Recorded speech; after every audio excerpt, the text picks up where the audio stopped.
Picture this. You're 8 months pregnant, standing on a stage in front of 500 of the wealthiest people in the city. The cameras are flashing, everyone's watching you. And then your husband's mistress walks up to him, grabs his face, and kisses him right there, in front of everyone, in front of you. What would you do? Would you cry? Scream? Run off that stage? Well, let me tell you what Victoria Monroe did, and I promise you, it wasn't what anyone expected. What happened next made everyone in that room freeze. It went viral within hours, and it changed everything. Before we get into this incredible story, do me a favor, hit that subscribe button right now, because stories like this need to be told, and drop a comment telling me what you would do in Victoria's shoes. Now, let's dive in. I need you to understand something about Victoria Monroe before we get to that moment. She wasn't just some socialite wife living off her husband's money. Victoria was a force. At 32 years old, she was one of the top corporate lawyers at Bennett and Associates, one of the most prestigious firms in the country. She came from nothing, absolutely nothing. Her mother cleaned houses, her father worked double shifts at a factory. Victoria put herself through college on scholarships and willpower. She graduated top of her class from law school. She built herself from the ground up. Then she met Daniel Whitmore at a fundraiser 6 years ago. Daniel was different from the men she usually met, or at least that's what she thought. He came from old money, real old money. His family owned Whitmore Pharmaceuticals, a company worth billions. They had mansions, vacation homes, connections to every powerful person you could imagine. But Daniel seemed humble. He seemed kind. He told Victoria he admired her strength, her intelligence, her drive. He said she was the most impressive woman he'd ever met. They got married after a year of dating. It was a huge society wedding. Victoria's family was there, proud and amazed at how far her daughter had come. But Daniel's family? That was a different story. His mother, Patricia Whitmore, smiled for the cameras, but Victoria saw the truth in her eyes. Patricia didn't think Victoria was good enough. She'd make little comments, subtle things, about Victoria's hair, her background, the way she spoke. Nothing outright, but enough to sting, enough to remind Victoria that she would never truly belong in their world. But Victoria stayed focused. She loved Daniel, and more importantly, she loved the life they were building together. She kept working, kept climbing, kept proving herself. And then, after 5 years of trying, she got pregnant. Finally. It felt like everything was falling into place. She was going to be a mother. They were going to be a family. Daniel seemed excited too at first, but then things started to change. The business trips became more frequent. He'd leave for days at a time, come home exhausted, distant. He'd barely touch her growing belly, barely ask how she was feeling. Victoria's lawyer instincts kicked in. Something wasn't right. She'd catch him smiling at his phone and then quickly putting it away when she entered the room. She'd smell unfamiliar perfume on his jackets, but she said nothing. Not yet. She was 8 months pregnant, she was tired, and part of her didn't want to know the truth. Then there was Camille Rousseau. Camille was 28, beautiful, and came from a wealthy French family that had been friends with the Whitmores for generations. She'd recently moved back to the States, and suddenly she was everywhere. At the same restaurants as Victoria and Daniel, at the same charity events, at the same parties. Always perfectly dressed, always perfectly poised, and always watching Daniel with those bright blue eyes. Victoria noticed the way Camille touched Daniel's arm when they talked, the way she'd laugh just a little too long at his jokes, the way Daniel would light up when Camille walked into a room. But again, Victoria said nothing. She was gathering information. That's what lawyers do. You don't make accusations without evidence. You watch, you wait, and then you strike when you're ready. 3 weeks before the gala, Victoria hired a private investigator. It took him less than a week to confirm what she already knew. Daniel and Camille had been having an affair for 6 months. Hotel rooms, weekend getaways disguised as business trips, love messages, everything. The investigator handed Victoria a folder thick with evidence, photos, receipts, text messages. It was all there. Victoria sat in her home office that night, her hands on her belly, feeling her baby kick, and she made a decision. She wasn't going to confront Daniel privately. She wasn't going to beg him to stay or cry or ask why she wasn't enough. No, she was going to handle this her way. Strategic, calculated, powerful. The next morning, she called the best divorce attorney in the state and filed the papers. Then she started planning for the charity gala, the annual Children's Hospital fundraiser, the biggest event of the year for the Whitmore family, the event where everyone who mattered would be watching. The night of the gala arrived. Victoria stood in front of her mirror, 8 months pregnant, wearing an emerald green gown that hugged her curves perfectly. She looked at herself and took a deep breath. Tonight was going to change everything. She knew it. Daniel came up behind her, adjusting his tie. He barely looked at her, just asked if she was ready to go. No compliment on her dress, no acknowledgement of how beautiful she looked. Nothing. They rode to the gala in silence, sitting on opposite sides of the car.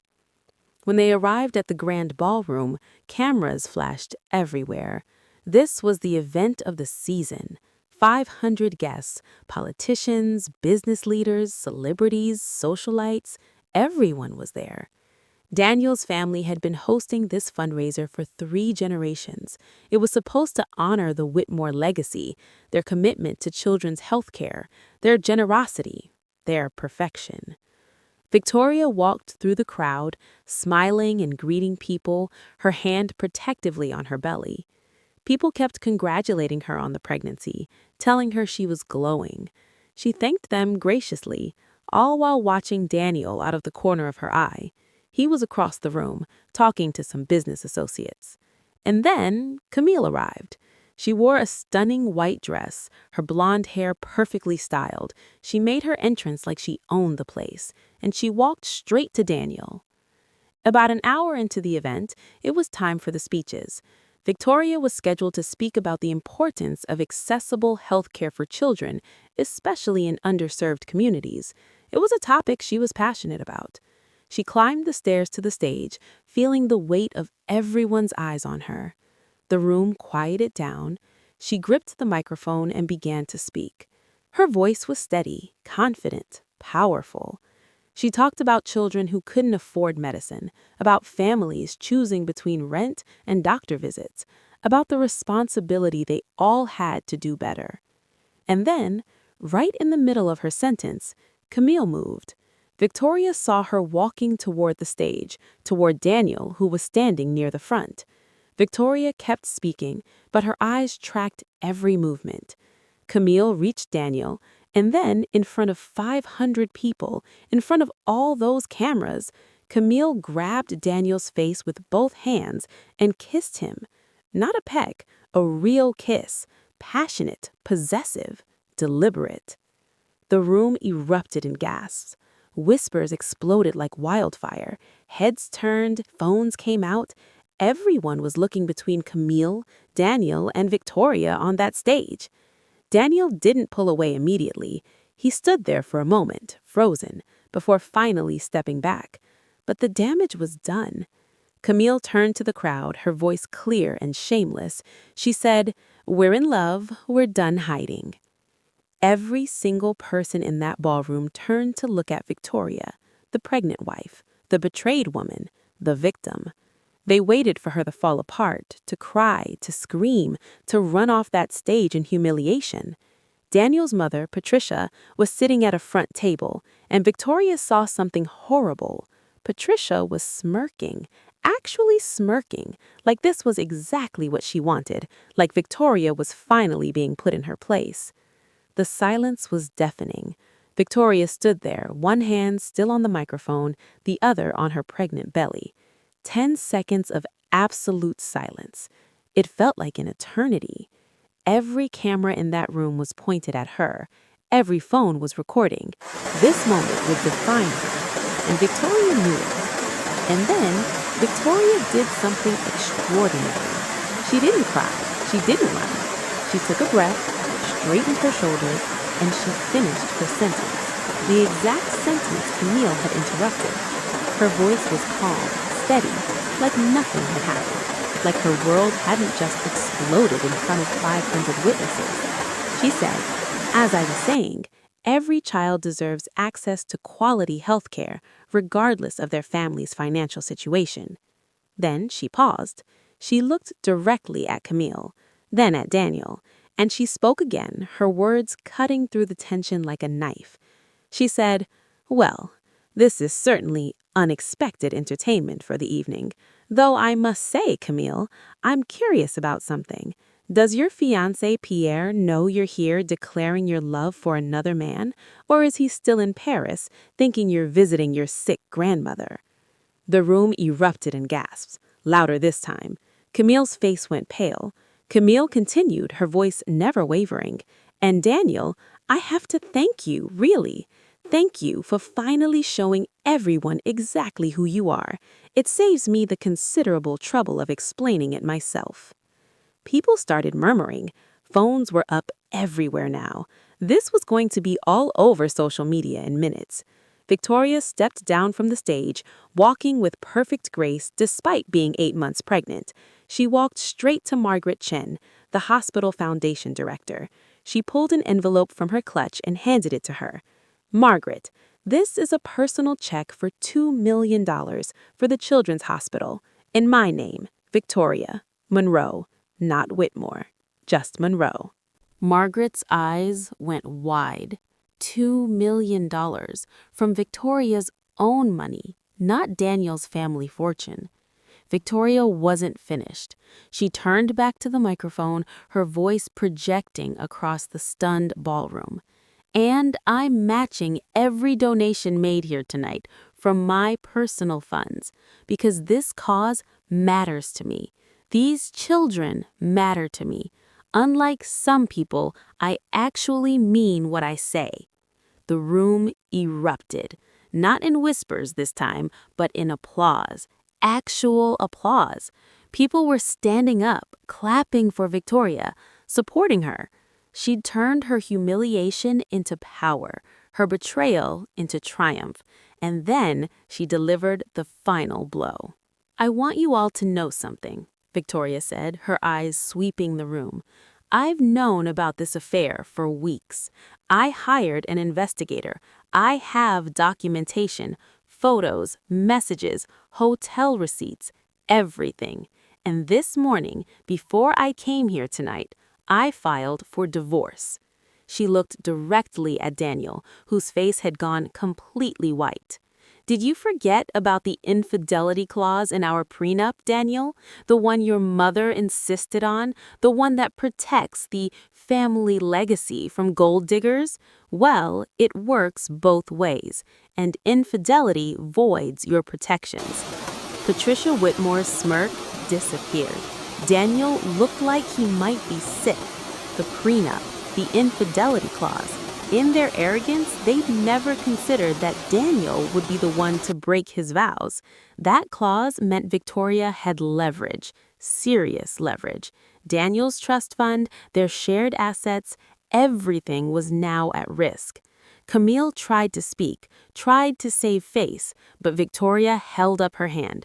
"Camille, you can have him, truly. You can have the late nights wondering where he really is. You can have the lies. You can have his family's judgment and their conditional love. You can have all of it. I'm done." And with that, Victoria walked out of that ballroom, 8 months pregnant, head held high, to the sound of applause following her out the door. She didn't look back, not once. The video of that moment went viral within an hour. Hashtag Victoria Monroe was trending worldwide by midnight. The headlines called her a queen, an icon, the woman who refused to be broken. The fallout was immediate and brutal, for Daniel and Camille anyway. For Victoria, it was liberation. Pierre, Camille's fiancé in Paris, saw the viral video within hours. He immediately called off their engagement and made a public statement about how betrayed he felt. Camille's family, old money with old values, were mortified by the scandal. They cut Camille off financially and socially. Suddenly, the woman who thought she was winning a billionaire found herself alone and broke. Daniel's situation was even worse. The board of directors at Whitmore Pharmaceuticals called an emergency meeting. They questioned his judgment, his character, his ability to lead. His public humiliation reflected poorly on the company. Stock prices dipped. Partners reconsidered contracts. Daniel's reputation, built on his family name and perceived integrity, was destroyed in one night. His mother, Patricia, tried to control the narrative. She gave interviews, tried to paint Victoria as opportunistic, tried to suggest the marriage was struggling anyway, but nobody was buying it. The public had seen the video. They'd seen Victoria's grace under pressure. They'd seen her dignity. Patricia's attempts to spin the story only made the Whitmore family look worse. Victoria, meanwhile, moved into a penthouse she'd secretly been saving for, not with Daniel's money, with her own. She'd been putting money aside for years, just in case. She'd learned from her mother, who always said, never depend completely on anyone. Always have your own safety net. That penthouse became her sanctuary, her fresh start. 3 weeks after the gala, Victoria gave birth to a beautiful baby girl. She named her Grace. Grace Monroe. Not Whitmore, Monroe, Victoria's name. She held her daughter for the first time and cried, not tears of sadness, but tears of relief, of joy, of freedom. She was a mother now, and she was going to raise her daughter to be strong, independent, and to never accept less than she deserved. Daniel got supervised visitation rights. He showed up occasionally, usually late, usually distracted. He paid maximum child support as ordered by the court. The divorce settlement was finalized 4 months later. Victoria kept everything she'd built herself. Daniel lost half his trust fund. His mother was furious, but there was nothing she could do. The prenup's infidelity clause was ironclad. Daniel had broken it, and he paid the price. As for Camille, she and Daniel actually got married about 8 months after the gala. Victoria heard about it through mutual acquaintances. Apparently, it was a small, quiet ceremony, nothing like the grand society wedding Daniel had with Victoria. People said Camille and Daniel looked miserable even at their own wedding. Turns out, winning someone through betrayal doesn't lead to happiness. Who would have thought? Within a year, Victoria was thriving in ways she never had before. Her law firm offered her a senior partnership, which she accepted. But more importantly, she launched something she'd always dreamed of, a nonprofit law clinic called Grace's Foundation, named after her daughter. The clinic provided free legal representation to women leaving abusive or controlling marriages, women who couldn't afford fancy lawyers, women who felt trapped and powerless. Victoria used her own story to empower others. She'd speak at events, sharing what happened to her, how she survived it, how she came out stronger. She told women, your response to betrayal doesn't have to be loud to be powerful. You don't have to scream to be heard. You don't have to fight to win. Sometimes the most powerful thing you can do is stand tall, speak your truth, and walk away with your head held high. Your dignity is not negotiable. Your self-respect is not for sale, and you are stronger than anything life throws at you. I'll see you in the next one. Until then, know your worth. Never settle for less. And remember, the best revenge is becoming someone so happy, so successful, so at peace that you forget revenge was ever necessary.